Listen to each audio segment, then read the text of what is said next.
గ్రామం అంటే ఏంటో తెలుసా? శ్రీ మహావిష్ణువు చిహ్నం గల శిలనే శాలిగ్రామం అంటారు. అలాంటి శాలిగ్రామాలు ఒకటి కాదు, రెండు కాదు, వందలు వేలు కాదు, లెక్కలేనన్ని శాలిగ్రామాలు ఆ ఒక్క నదిలోనే పడతాయి.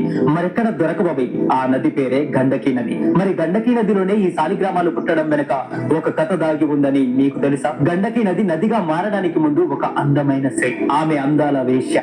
ఆమె అనుగ్రహం కోరి ధనవంతులు కూడా పరితపిస్తూ ఉండేవారు. గండకి అందరినీ అంగీకరించేది కాదు. ప్రతిరోజు ముందొచ్చిన బేరం మాత్రమే ఒప్పుకునేది. ఆ రోజుకి అతనే ఆమె భర్త.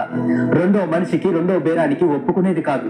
ధనమాశ చూపినా దరి చేరనిచ్చేది కాదు.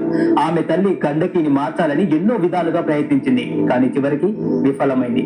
సాక్షాత్తు శ్రీమన్నారాయణుడికే, ఆ శ్రీ మహావిష్ణువుకే గండకిని పరీక్షించాలని కోరిక పుట్టిందట. ఒకరోజు పరివారంతో పొద్దున్నే వచ్చిన ధనవంతుడు గండకితో బేరం చేసుకుని కానుకలిచ్చాడు.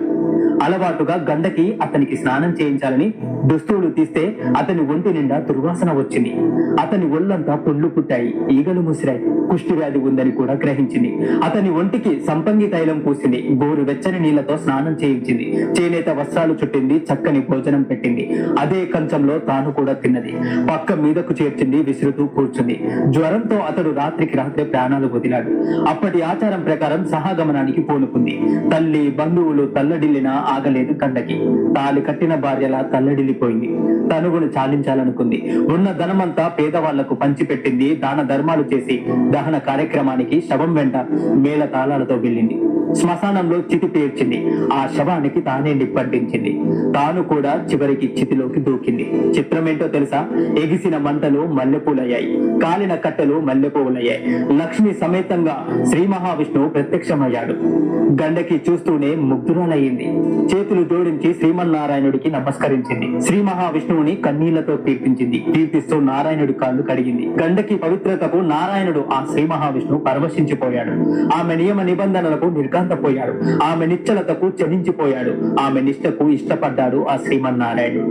ఏం వరం కావాలో కోరుకోమన్నాడు గండకిని. గండకి డబ్బు, ధనము ఇవేవీ కోరుకోలేదు. చివరికి మోక్షం కూడా కోరలేదు. మాతృత్వాన్ని వరంగా కోరింది గండకి.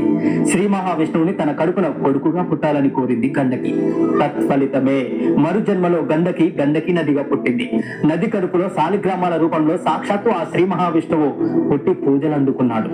గండకి ఏ కులంలో పుట్టినా, ఎలాంటి పరిస్థితుల్లో ఉన్నా మనసు మలినం కాలేదు. ఆ విధంగా పవిత్రురాలైంది గండకి. శ్రీ మహావిష్ణువుని తన గర్భంలో దాచుకొని తల్లయింది.